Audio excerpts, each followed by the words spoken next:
berjalan dalam firman-Mu, hatiku siap.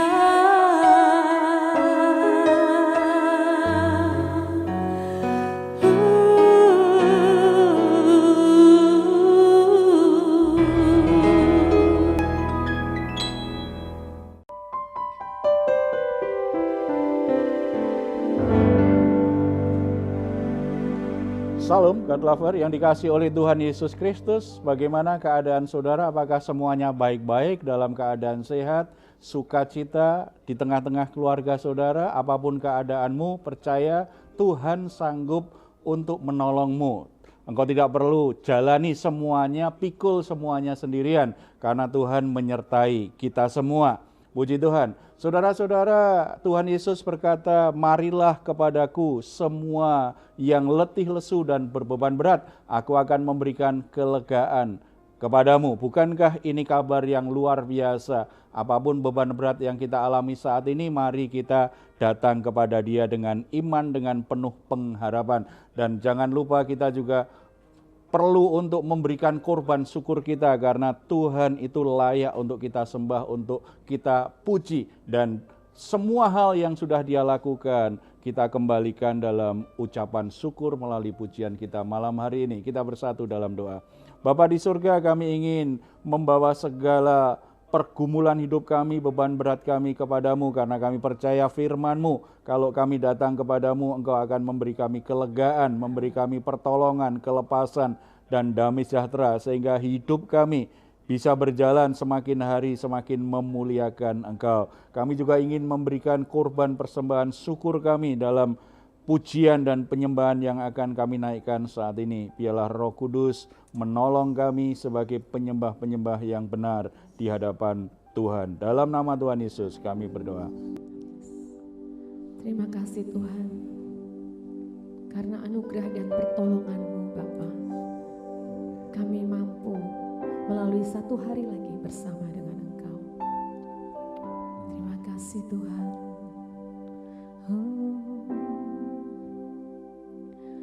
Mengalir kuasa dari tempat maha tinggi, Bapa Kekal mulia, Kau hadir di sini, memulihkan hati, menyembuhkan yang terluka.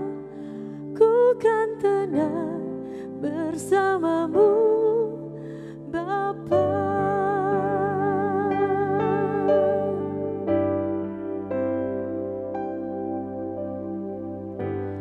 Bapa, Kau mendengar seruan hatiku,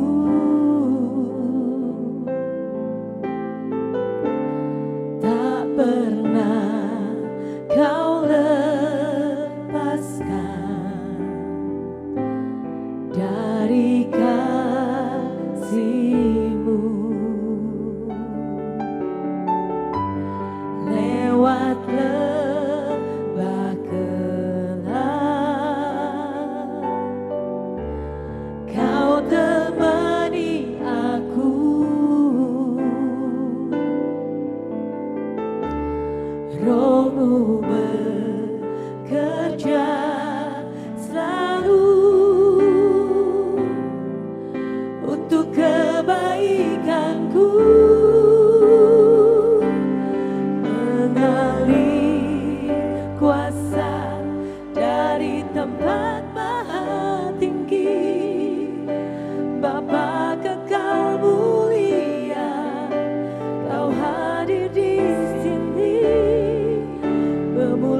dalam hadirat-Mu Tuhan.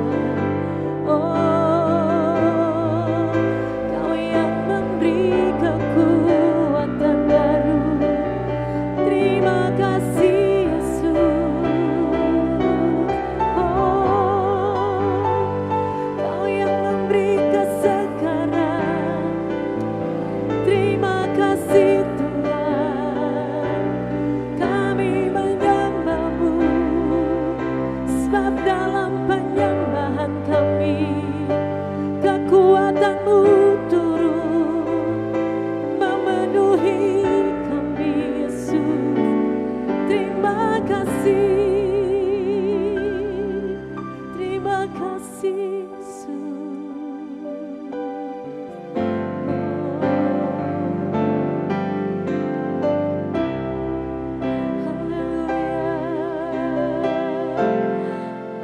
Engkaulah Tuhan, Kaulah penjunan, Kau memilihku dan membentukku, Kau buatku hidup di hadapan-Mu untuk nyatakan kemuliaan-Mu.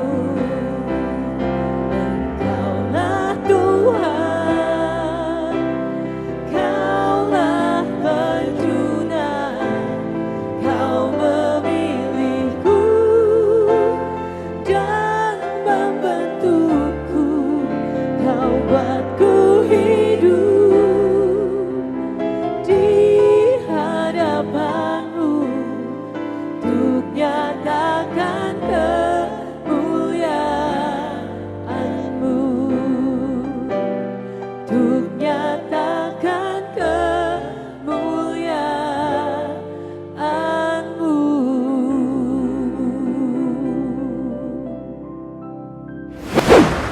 Puji Tuhan, karena kita punya Tuhan yang sungguh luar biasa mengasihi kita, tidak pernah meninggalkan kita.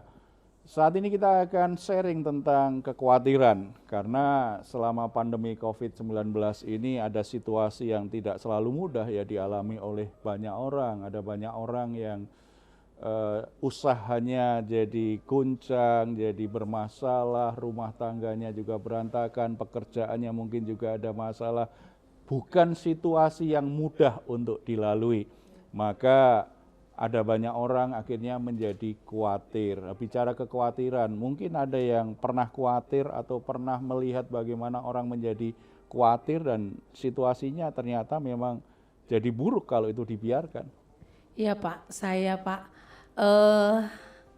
memang pandemi ini membuat semuanya tuh menegangkan ya Pak ya, maksudnya dengan pandemi ini membuat orang tuh saling mencurigai satu sama lain, karena memang akan ada pengalaman yang buruk saat kita terserang atau terpapar COVID-19, terutama kalau untuk orang-orang yang katanya kan ada komorbid gitu ya. Jadi kekhawatiran orang tuh berlebih gitu loh Pak, sangat berlebih, sehingga membuat mereka tuh khawatir tentang sesuatu yang sebenarnya belum tentu terjadi Pak. Tapi kekhawatiran itu sangat membuat mereka itu tanpa mereka sadari mereka lebih parah daripada sakit yang sesungguhnya gitu. Karena takut itu menyerang sampai seluruh tubuh ya Pak. Kalau mungkin saya pernah ngalamin tuh kekhawatiran, apalagi misalnya denger nih satu temen kita baru ketemu, terus totonya kita tahu dia sudah terpapar COVID, terus dia sudah positif, kita langsung waduh aku baru ketemu kemarin tuh, langsung terus paranoid, ih aku kok kayaknya gini nih, kayaknya gitu. Nah itu tuh menyiksa, sangat menyiksa. Tiap detik tuh kita apa ya, padahal sebenarnya seperti kemarin saya juga udah baru saja alami Pak, ibu saya sakit, saya mengurus 24 jam hampir saya bersama dengan beliau dalam waktu 10 hari ya. Saya nggak kena tuh Pak, artinya bukannya gini, bukannya saya mencobai, bukan. Tapi artinya perlindungan Tuhan tuh kalau kita percaya pasti ada, kan gitu ya Pak ya. Nah tapi kekhawatiran dan kecemasan itu sangat memungkinkan orang rasakan. Bukan hanya terpapar aja Pak, bahkan kekhawatiran tentang masa depan Pak. Karena kan kayak pekerjaan, otomatis kan dengan berapa tahun ini banyak vakum, dia pada iya kan di rumah, banyak perusahaan yang tidak dipekerjakan gitu ya, sehingga banyak perusahaan yang tutup. Jadi mereka juga wajar sih Pak khawatir tentang masa depan, tentang perekonomian dia bagaimana. Nah, bagaimana tuh Pak mengatasi itu Pak? Intinya khawatir itu kan sebenarnya dia membayangkan sesuatu yang negatif, sesuatu yang menakutkan, sesuatu yang membahayakan, lalu membiarkan imajinasi itu kan sebenarnya kan baru bayangan-bayangan, baru imajinasi itu menyerang mentalnya itu, kemudian mempengaruhi emosinya, muncullah yang namanya kekhawatiran. Bisa benar, bisa salah, gitu kan.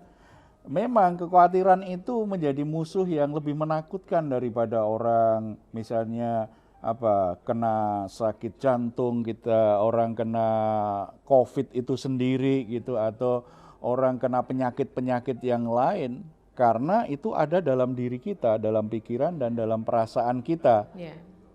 Ya, itu sangat membahayakan sekali.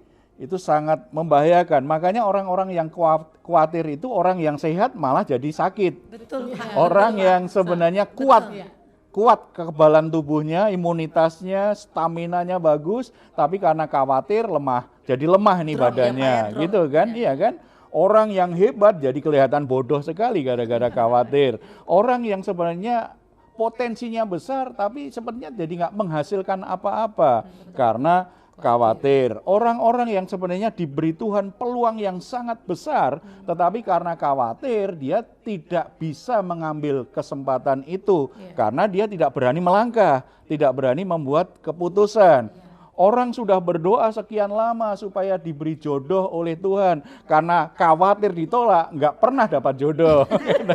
Jadi itu kan ada di imajinasi kita, lalu kita biarkan menguasai perasaan kita. Jangan-jangan yang dipikirkan hanya kemungkinan buruk, kemungkinan negatif. Betul. Itu lebih berbahaya dari penyakit itu sendiri. Dan jelas Tuhan punya obatnya itu. Apa yang Tuhan Yesus ajarkan supaya kita terbebas dari rasa khawatir ini Pak? Ada banyak Tuhan berkata, kalau kita baca Alkitab ya, ada banyak sekali sebenarnya kita disuruh jangan khawatir. Ada satu bagian yang dikatakan Tuhan Yesus kita bisa pelajari. Di Matius pasal yang ke-6 ayat 25 sampai 35. Di situ Tuhan Yesus mengajarkan kebenaran bahwa kita itu sebenarnya bisa mengalami yang namanya kemerdekaan terhadap perasaan khawatir itu. Sehingga kita punya semangat, kita punya gairah dalam hidup ini, kita punya optimisme dalam hidup ini, itu baik. Kalau itu terjadi pasti kita juga akan lebih sehat ya. Jiwa kita sehat, secara emosional kita sehat, tubuh kita juga lebih sehat gitu ya. Kita lihat aja ada 3 hal yang kita bisa pelajari dari apa yang diajarkan oleh Tuhan Yesus. Yang pertama, kita akan bisa mengalami kemerdekaan dari kekhawatiran kalau kita punya fokus pada hal-hal yang terpenting dan terutama dalam hidup kita. Ayat yang ke-25, karena itu aku berkata kepadamu, janganlah khawatir akan hidupmu, akan apa yang hendak kamu makan atau minum, dan janganlah khawatir pula akan tubuhmu, akan apa yang hendak kamu pakai. Bukankah hidup itu lebih penting daripada makanan, dan tubuh itu lebih penting daripada pakaian. Di sini apa yang paling penting, apa yang terpenting dan terutama? Bukan makanan, bukan minuman, bukan pakaian, tetapi hidup itu sendiri, itu terpenting. Tubuh kita itu penting. Apa artinya kita pengen beli baju yang begitu mahal, begitu mewah kalau tubuh kita sakit-sakitan? Kalau tubuh kita ini penuh dengan hal-hal yang menjijikkan, Nggak ada artinya. Tubuh sehat lebih berharga. Karena memang tubuh lebih penting daripada pakaian. Jangan ditukar, pakaian lebih penting dari tubuh. Hidup ini lebih penting daripada makanan, daripada minuman. Kita hidup butuh makan, butuh minum, tetapi ingat hidup itu lebih penting daripada apa yang kita makan. Karena makanan, kita bisa makan begitu banyak makanan, tetapi tidak semuanya berguna bagi kita. Tetapi hidup ini lebih penting. Apa artinya kita menikmati makanan sepuas-puasnya? Karena kita suka dengan makanan tertentu, kita nikmatin sepuas-puasnya. Setelah itu penyakit, tubuhmu sakit, hidupmu menderita. Ya. Apa artinya kan? Jadi hidup lebih penting loh, lebih penting. Apa artinya kita makan begitu puas, tetapi hidup kita enggak sukacita, hidup kita enggak bermakna, hidup kita justru membebani orang-orang di sekitar kita. Karena kita hanya bagi kita yang penting makanan, minuman, pakaian, membuat banyak orang menderita.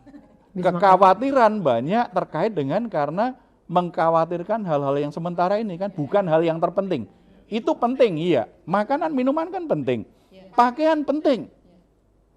Tetapi itu bukan yang terpenting dalam hidup ini. Itu bukan yang terutama. Jangan ditempatkan. Makan banyak, minum obat kolesterol, Pak. Nah, itu strategi orang yang sebenarnya cari pembenaran bahwa dia ingin menikmati makanan enak, tetapi dia tidak mengasihi tubuhnya. Ya. Ya. Orang harus tahu batas gitu ya. Orang harus tahu batas. Menurut saya kalau kita, misalnya saya sakit, itu berarti ada batasnya. Batas pertama, mungkin saya terlalu capek. Saya butuh istirahat. Atau mungkin saya kelebihan makan daging kambing. Saya suka tongseng nih. Wah, kebanyakan tongseng nih. Jadi mungkin tensi saya jadi sangat tinggi. Itu artinya itu batasnya. Saya perlu berhenti, jangan paksakan diri. Bukan berarti itu nggak boleh, segala sesuatu boleh. Tetapi apakah itu berguna bagi kita? Itu yang kita perlu pikirkan. Kita harus, kalau ternyata tensi saya nggak terkendali, saya sendiri harus punya komitmen. Daging kambing haram bagi saya. Setuju Pak, saya setuju sekali Pak. Walaupun sebenarnya itu dalam iman kita semua berguna. Semua boleh, tetapi enggak semua berguna. Tetapi bagi saya pribadi, karena saya tahu saya lebih mencintai tubuh saya mencintai hidup saya. Saya tidak biarkan makanan, minuman, dan pakaian menyiksa hidup saya. Kalau seperti itu enggak akan khawatir. Kita punya baju itu saja enggak ada masalah. Tetapi kalau diberkati Tuhan bisa beli baju lagi yang lebih bagus seperti yang kita inginkan juga enggak salah. Tetapi kita tidak diperbudak oleh pakaian, tidak diperbudak oleh makanan dan minuman. Itu namanya merdeka sebagai orang Kristen. Dan dampaknya kita akan merdeka dari kekhawatiran. Karena tidak terlalu risau hanya soal baju, soal makanan, minuman kan. Ya. Yang kedua, kita mesti percaya pada pemeliharaan Tuhan kalau ingin kita merdeka dari kekhawatiran. Ayat yang ke-27. Siapakah di antara kamu yang karena kekhawatirannya dapat menambahkan sehasta saja pada jalan hidupnya? Tambah khawatir, tambah pendek umur. Jadi percaya pada pemeliharaan Tuhan lah. Tuhan itu sanggup memelihara kita. Makanya Amen. Tuhan Yesus menyuruh kita untuk apa? Pandanglah burung-burung di langit yang tidak menabur, tidak menuai, tidak mengumpulkan bekal dalam lumbung, namun diberi makan oleh Bapamu yang di surga. Bukankah kamu jauh melebihi burung-burung itu? Bukan berarti Yesus sedang berkata, enggak usah kerja, aku pelihara. Enggak, itu males. Enggak, Tuhan sedang berkata, burung diciptakan memang untuk itu kan. Tetapi yang membuat dia hidup, burung-burung hidup bukan karena pekerjaan burung itu. Tetapi karena Tuhan pelihara mereka. Kita percaya pemeliharaan Tuhan, kita harus bekerja karena memang bekerja itu bagian dari perintah Tuhan kepada manusia. Manusia dirancang untuk bekerja, untuk produktif dalam hidupnya, untuk menghasilkan buah. Tetapi kita harus ingat, Yang membuat kita hidup bukan karena kita bekerja, tetapi karena Tuhan memelihara. Salah satu cara pemeliharaan Tuhan yang sangat penting dalam hidup kita, yang terkait dengan rezeki kita adalah melalui apa yang kita kerjakan. Harus melihat ini, tadi yang terpenting, yang terutama apa, dan percaya pemeliharaan Tuhan penuh. Kalau kita percaya pemeliharaan Tuhan, situasi apapun terkendali. Tidak ada yang sungguh-sungguh mengkhawatirkan kita. Kita bisa khawatir, tetapi jangan biarkan kekhawatiran menguasai kita. Kalau menguasai kita, artinya kan kita diperbudak oleh kekhawatiran itu. Kita akan terpenjara, diperbudak oleh kekhawatiran. Kita jadi loyo, kita jadi lemas, kita jadi orang-orang nggak berdaya, kita jadi penyakitan. Waduh, kita jadi, iya kan, menderita. Makanya jangan khawatir. Ya.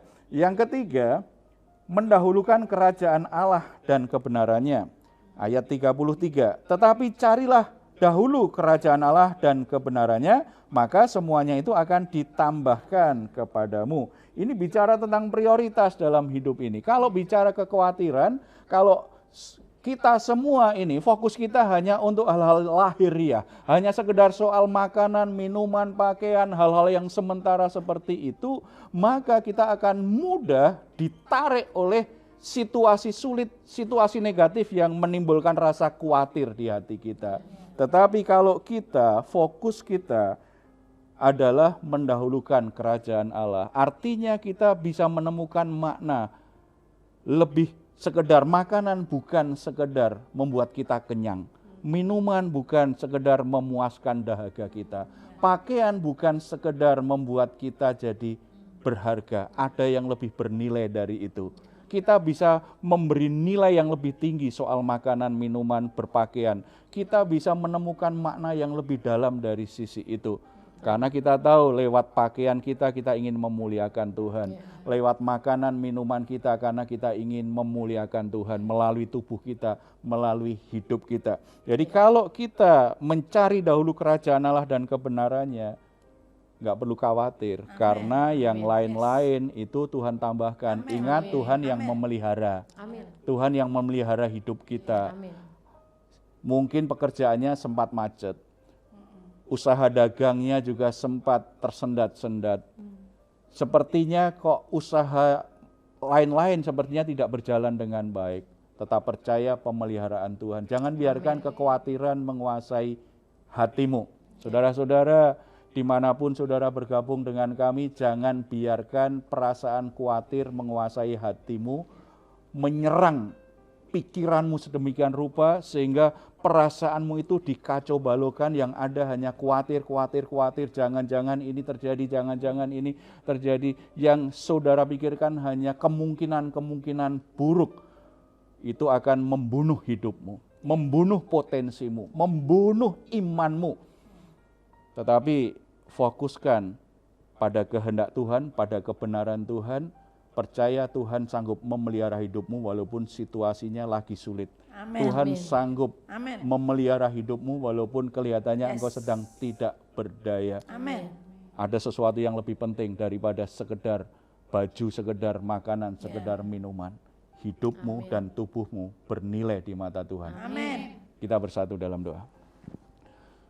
Bapa di surga, kami bersyukur karena di dalam Tuhan kami pribadi-pribadi yang begitu luar biasa berharga dikasih Tuhan. Sehingga Tuhan merancang kami dengan penyediaan yang luar biasa. Ampuni Tuhan kalau selama ini kami terlalu mengkhawatirkan kebutuhan-kebutuhan jasmani kami melebihi iman kami kepadamu. Sepertinya Tuhan tidak pernah memelihara kami sehingga kami begitu khawatir dengan makanan, dengan minuman, dengan pakaian. Kami begitu khawatir dengan apa yang terjadi. Sepertinya Tuhan meninggalkan kami. Sepertinya kami tidak punya Tuhan. Tuhan ampuni kami. Saat ini Tuhan menjamah setiap pikiran, setiap perasaan siapapun yang bergabung dengan kami, yang saat ini sedang mengalami kekhawatiran. Tuhan jamah dalam nama Tuhan Yesus Kristus. Tuhan mengangkat segala kekhawatiran yang ada di dalam pikiran, di dalam hati mereka. Dan kembali tumbuhkan pengharapan, tumbuhkan iman di hati mereka. Mereka bisa melihat hidup mereka yang bernilai. Mereka bisa melihat tubuh mereka yang bernilai di mata Tuhan. Lebih daripada apa yang mereka butuhkan dalam kebutuhan jasmaninya. Tuhan taruh di hati kami semua sebuah iman yang kuat bahwa Tuhanlah yang memelihara hidup kami. Kami harus bekerja, kami harus tekun, kami harus rajin. Tetapi kami percaya Tuhanlah yang memelihara kami. Tuhanlah yang mengalirkan berkat-berkat, rezeki melalui apa yang kami kerjakan. Tuhanlah yang membuat kami berhasil. Biarlah fokus hati kami pada iman yang seperti ini. Tuhan pemelihara hidup kami. Bapa di surga, biarlah Tuhan juga tolong kami mengarahkan hidup kami untuk bisa lebih mendahulukan kerajaan Allah dan kebenaran. Kami sangat percaya kalau fokus hidup kami benar, tujuan hidup kami benar, cara hidup kami benar sesuai dengan kebenaran-Mu. Tambahkan apa yang kami butuhkan. Bapa di surga mengerti, Bapa di surga melihat saudara-saudara yang saat ini dicemaskan dengan kekhawatiran yang begitu besar. Mereka takut lagi membayangkan apakah mereka masih memiliki masa depan karena situasinya kelihatannya tidak teratasi lagi. Untuk orang tua yang begitu khawatir apakah masih bisa menyekolahkan anaknya karena mereka mengalami situasi yang begitu sulit secara ekonomi. Tapi biarlah Roh Kudus saat ini menjamah segala kekhawatiran yang ada di hati dan pikiran mereka. Tuhan, ubahkan hatinya, tumbuhkan iman dan pengharapannya kembali Tuhan. Bahwa Tuhanlah yang memelihara hidup mereka. Ketika Tuhan memelihara, Tuhan tidak akan pernah biarkan orang tergeletak tanpa pengharapan. Tuhan yang akan mengangkat mereka kembali. Tuhan yang akan menumbuhkan apa yang sudah mereka tabur sehingga bisa menghasilkan buah. Tuhan yang membuka pintu-pintu berkat bagi mereka. Terima kasih Bapa di surga. Orang-orang yang menderita sakit karena begitu mencemaskan, mengkhawatirkan hidupnya, Tuhan juga jamah dalam nama Tuhan Yesus Kristus. Sakit apapun yang diakibatkan oleh perasaan khawatir, Tuhan berikan damai sejahtera, Tuhan berikan pengharapan dan iman, dan Tuhan sembuhkan, Tuhan jamah sakit penyakitnya. Terima kasih Bapa di surga.